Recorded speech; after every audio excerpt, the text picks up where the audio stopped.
Hi, everyone. Welcome to our improv kind of meetup and that Split.fyi every once in a while does on YouTube or TikTok or Instagram. We kind of rotate between all channels on Fridays, just kind of summarizing or sharing, what we talk about on Coffee Talk every Friday morning at 9 a.m. Pacific time, where we hold a space for people to come on with their coffee or not, or tea, whatever it is they've got in hand, and some cases even wine if they're coming in from England, to chat about, anything that they are feeling through their breakup, split, divorce, questions or shares, you name it. We talk about everything under the sun. And so Heather, Jody, and I'm Lila, just wanted to share today's topic with you, or one of the things that we discussed. Ladies, you want to take it away? I think we hadn't talked about this in a kind of public space in quite a while. And I think we had a lot of people today that were surprised by the impact on their friend groups that their divorce has had. And having been through a divorce, I definitely felt an impact in my group of people. And it's things, it's people think divorce is contagious. They think that, and maybe it's one of the spouses, like a couple that you're friends with, and one of the spouses is like, oh, I don't want you hanging out with that person. They're going through a divorce, because it also makes them sort of look at their own relationships, right? And kind of go, oh, is there something like going on out there? Like, am I at risk? And so people sort of scatter for that reason. They definitely do that. In fact, that's very probable, but there's also the underlay is that when you're in a nucleus and in a couplehood, as you know, because if you're coming out of one, you've been there too, you tend to do a lot of things with your partner, and fitting in somebody who's not exactly where you're at, right? Who doesn't have that partner to intel or to amuse your partner, it becomes a bit overwhelming. Like, how do we fit this person into our social life? How do we fit them into the dinners, because they're all couples coming over? Or how do we, and they're also navigating and trying to understand how that works in their world, right? So there's so many things that are going on. It's not usually a personal thing, because that's how it's hard to take, as our rational brain knows that, okay, it's not against us. It's just that fear of the unknown, or the unknown itself, that they don't know how to navigate around it, right? So that came up quite a bit. Yeah, some couples also they're like, oh, I want, someone for the man and someone for the woman to hang out with, right? So it sort of creates this three-legged stool that some people can't find balance on. So yeah, I agree. I think one of the other things that happens is sometimes the threat of the single person coming into the fold of people that are coupled. It can get very threatening that the single person is there. If your marriage is unstable and rocky, and there is a single entity in the pool, I think that causes a lot of fear. I mean, I know especially we've heard about it. I don't want to rule out men, because I'm sure it happens with them too, but it happens quite a bit with women. They don't like to have another woman come into the group if she's single. Yeah, I've definitely heard that before. And I think I was going to say, it's really difficult on you being a single person, right? Because that's not your intention. You're just trying to salvage the relationships that you have. And now you're seen in a whole different light. You used to be the married person, and now you're a single person. And I don't think I wasn't ready to understand how to be a single person. In my mind, I still was a married person in my mind, right? I didn't even know how to navigate being single. So that can feel very isolating, and you have to figure out where your group of friends are going to come from if you can't hang out with the ones that you've built the relationships with. Right. And also and in all honesty, it's also really hard for you to go back into that kind of world of, how you're socializing when it is different for you, right? So it's not, your needs and desires are very different. It's very hard for them to relate to all your feels, to all your emotions, and you want them to, because they're your friend, so to speak, but you have built that relationship around a certain dynamic, and that dynamic is no longer. And so recreating this other dynamic and, with other people is essential, which is not easy. And we talked about this at Coffee Talk. They're like, well, it's so hard work. It's like, where do we go? What do we do? And I know, Jody, you came up with some really great ideas of what you did, especially when. Right. I looked for things I could be involved in. So I used an example of, I really like film, and there was a film festival that was launched in our area. So I got involved with that. And eventually my kids even got involved. So it wasn't something I just had to do by myself, but it felt good for me. Right. And I got to make all these new connections that had no tie to my divorce they just weren't part of that. So it wasn't like I was totally seeking out people that knew what I was going through. This was a little bit of a diversion.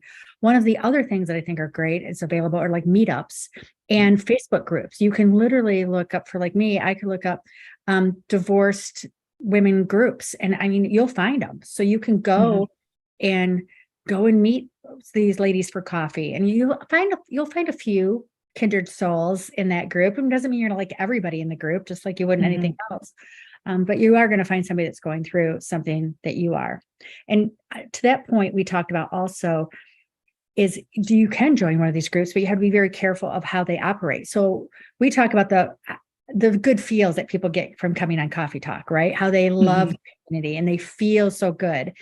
Well, that's the thing that's really important. You don't want to be involved with a community that is just ripping apart their exes, right? You guys are just going down the bitch train, basically. You don't want to be on that train. You want to be surrounded by people that are uplifting each other and are growing forward.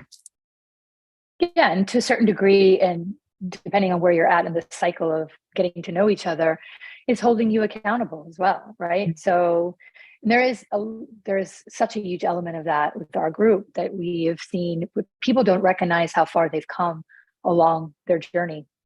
And we're really there to kind of remind them of like, wow, so day one, you showed up this way, a year on or 6 months on, it's like a whole different person. And we're there to like really, hold that space of accountability. Like, no, you can't say that you're that same person. Even if you think you are, you can't say that, you haven't, you're still not where you need to be, because you're already in momentum. You've already moved through it, And so that's so important to have friends who can highlight all of that, or a community or a group or whatever you can latch onto. And it's not, and be okay and accept the fact that it might not be those people that you've known for so long, or the people that were part of your life when you were married, right? It's such an identity shift too. And I think, a lot of people, particularly if they're coming out of a marriage where they've adapted to their significant other and, and their patterns and habits, you're going to be changing your life. You are as a person. I mean, you're going to be maybe different, and you're going to be showing up differently, which can also lead to some friends being intimidated or just them not being the right fit for you at that stage. And that's another reason why, friendships grow and change and have seasons. And I definitely met a lot of great people through the process of my divorce, as I was, you're trying to figure out who you are now as a single person. You're not a wife or husband for men out there any longer. You're back into the single person. And that's a big identity shift. And sort of changes how you engage in the world at large. So that also can come with some friendship changes. Absolutely. And it's also okay. Well, it's also really okay. And this is the thing, is that it's okay to also be really disappointed. It's okay to be really angry at the fact that you've lost that social ability, you've lost that connection. Like, how can I have spent so much time? I mean, there's delusion. You're kind of like, what is going on here? Like, how can we spend all this time together and then all of a sudden I'm being rejected, so to speak, right? It's okay to feel that way. Like, 100% justifiable. We're not saying that, just push that aside. Accept it, understand it, know it. It is a possibility. It is a reality in a lot of people's lives who are going through this, right? But try not to take it personally. That's the only thing that really the key takeaway is. A lot of people don't know how to deal with it because it's their own demons.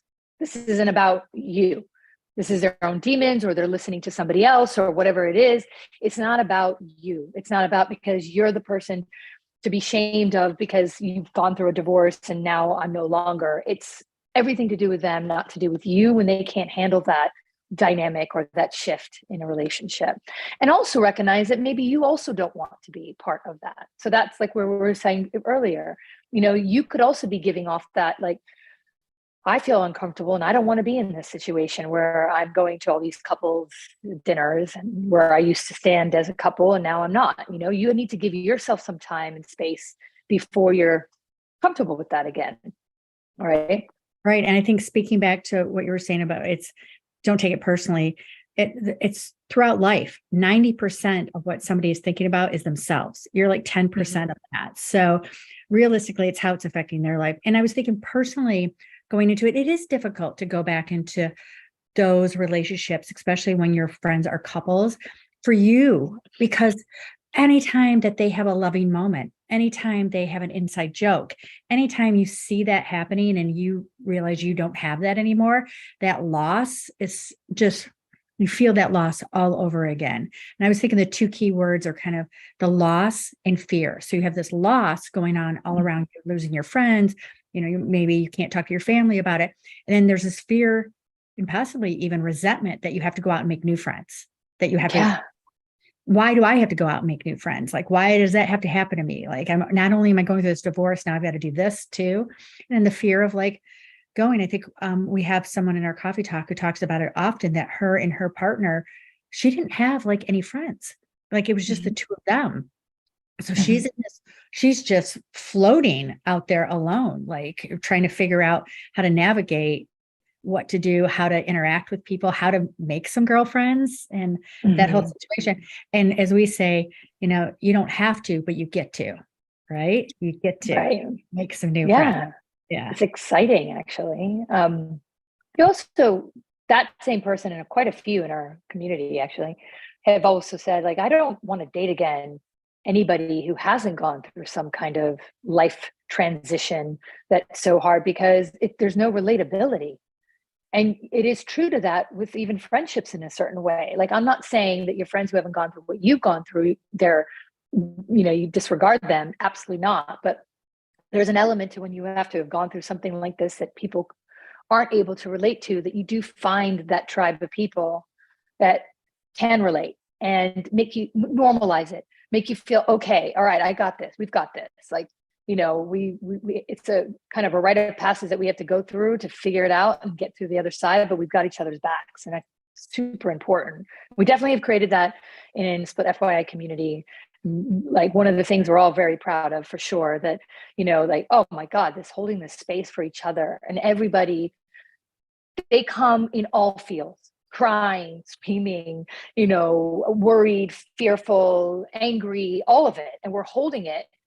And that's okay. There's no judgment, but we know that we're not going to just perpetuate it. We're going to move through it, but you got to feel it. And we're all about the feeling it. So, and that is important. And I, remember that a lot of people are afraid to be around people who are feeling those feels. It really is triggering. It could be triggering it because you don't know what's going on in their mind, what they've gone through in the past. Sometimes you don't know how they're feeling. So again, it's removing yourself from the equation. It's like, it's their problem. It's not mine. I'm just being, I'm just doing, I'm just figuring all this stuff out. And I definitely need to find a tribe that I need at this moment of time, right? So whatever that looks like.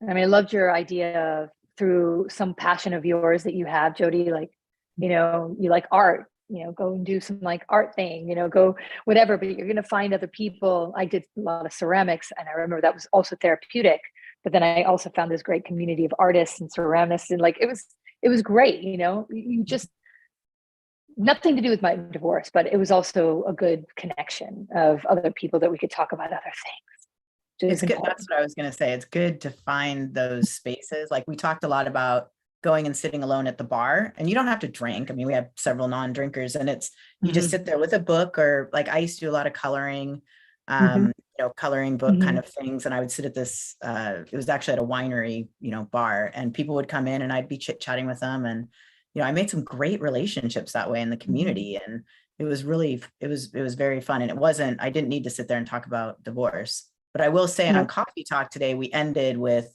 everyone looking around and going, I've got this great group of friends that I see every Yeah. Friday, and Mhm. they feel a lot less alone in the process. So reaching out on divorced people and non-divorcing people is always good.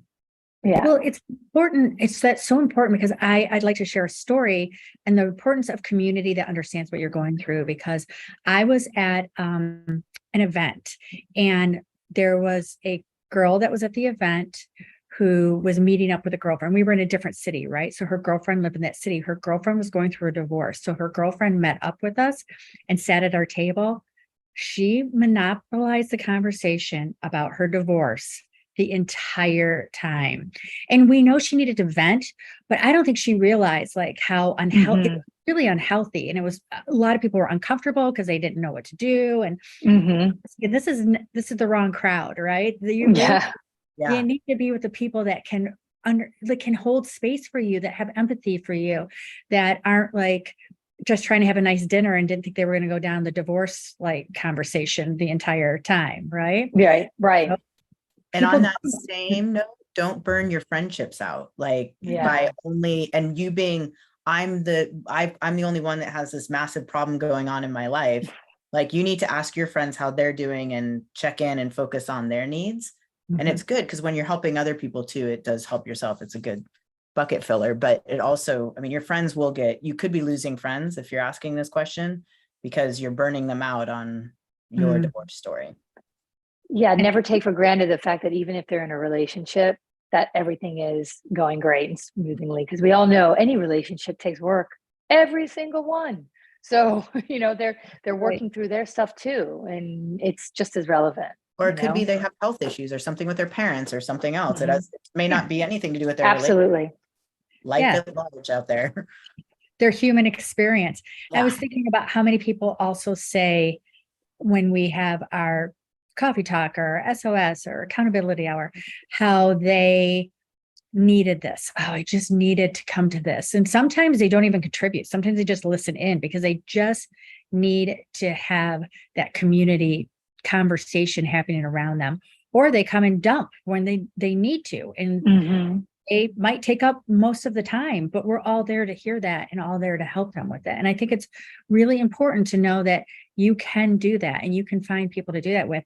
And so many people don't reach out. They're so afraid to join. They're so afraid to join. And anybody that has said they were afraid to join, like within like 1 to 2 group settings, they're like, this is exactly what I needed. Let me share. Let me share. Let me share. Yeah, they just say, let me share. Well, there is, again, going back to that sort of accountability too. Once you just show up, you're showing up for yourself, by the way. You're not showing up for a group, and it's reminding yourself that you're doing something for yourself. You might not see it there and then, but connecting with others who it's a place of safety and acceptance and non-judgment is really filling up your cup. It's going, oh my God, it's like you can hear the breath of just like, yes, finally, So I think that's really important to remember that if you're umming and ahhing about, oh, I don't know, and I'm not one of those people who like to talk you don't need to. It's just the sheer virtue of being in this space, and you can see how people are supporting one another. And there's relatability in everything. All our stories are different. It's really important to remember that. Like, yes, divorce, separation might be the underlying issue or, thing that we're working ourselves through. But at the end of the day, all our stories are different, but the feels are all the same. We're all going through those feels, whether you're out of your divorce for like 10 years, and you've got co-parenting, down the track, or whatever you've got kids that you share. You've got to have this. Remember, divorce is, especially when you have kids, it's just a different type of relationship. It's a different type of marriage. It's like, right. It is. I always feel like we're all wearing different sweaters, but the thread is the same. Like we're all running, the divorce is the thread that runs through all of us, but we all look a little different. But that, like the underlying, it is the connector, and we all have our experience with it. And even though we're all so different in our experiences, we're also similar as well. Like when we start talking about the feels are the similar, right? The angst we go through, the ups and downs, all of that is so similar. So I think I just really value community. And for me, I am further on the other side of divorce, and I have adult children. I still have to, there's weddings, there's births, there's about a birth about to happen with, a grandbaby. These are interactions I have to have with my ex every time. And you guys have seen, the community has seen when I come even 13 years out, where I come teary-eyed going, I don't think I handled that well, or I feel so left out, or, all these feelings. And if I didn't have somewhere to go to talk about that, even at this stage in my divorce journey, I would just be by myself trying to, navigate that. And I don't think I would be doing a very good job. I really need that support. I was going to say that it's also a reminder, right? It's like you said, Jody, it's like we have come a long way out of our divorces. All three of us have, it's been a hot minute, but at the same time, I mean, the trigger is always going to be there, but actually having that accountability of the group and reminding yourself when you're hearing other people's stories, you're like, oh yeah, that's I do that too. Okay, it's self-perfection. Like, okay, let's bring it in. So no one even has to call you out on anything. It's just that relatability piece, right? And I think one of the things that is really key, circling back at the point where Heather was making earlier about, you really want to find yourself in a place where, yes, if there's a time to scream and cry, absolutely. And you need a bitch fest, we get it. Like, there's sometimes you need a bitch fest, but it's like moving through those, right? And not being stuck in those. And it's really about connecting, the dots within yourself and taking ownership. It was so well said today, even in Coffee Talk. It's like all of us who are showing up every week, maybe some of us miss one week or the other, or we go to SOS or we go to accountability out, or we're showing up for ourselves, but we're also really working on ourselves. Like, this is what we've done. It's like, yes, even if the other person has done us wrong, it's still like, what can I be accountable for? And what is it that I did, or I need to do, or I need to figure out about myself and take accountability for and work through that as well, right? So that's really an important piece, that we're all in that. Like, and you're not always ready for it, by the way. It doesn't mean that, like, out of the gates, you're like, yep, I'm ready, I'm going to take accountability. No, it doesn't happen that way. It's like, there's moments of aha, and there's moments of this, and it's a work in progress. So, but it's beautiful to have a space where you can work through all those things, for sure. And yeah, I can't highly recommend enough that, everyone goes and finds that community that works for them. And even if you're fearful, it's like one step at a time, one baby step. Do what is in your comfort zone first, move that little dial, and then you can keep continuing to move it, right? Slowly but surely. Anyway, that was a great chat around all of that. And obviously, we're going to tell everybody, please come and join us on Coffee Talk every Friday at 9 a.m. Pacific. Like I said, people from all around the world join. And so if you're not having a coffee in hand, you can always have that glass of wine or non-alcoholic cocktail, whatever you want in your hand, and join us for a good chat. And we give this free of charge. This does not cost you a penny. This is your time. We give of our time to give to you. This is, the giving back. So join in. Jump in. Definitely. Split.fyi.com. Yes.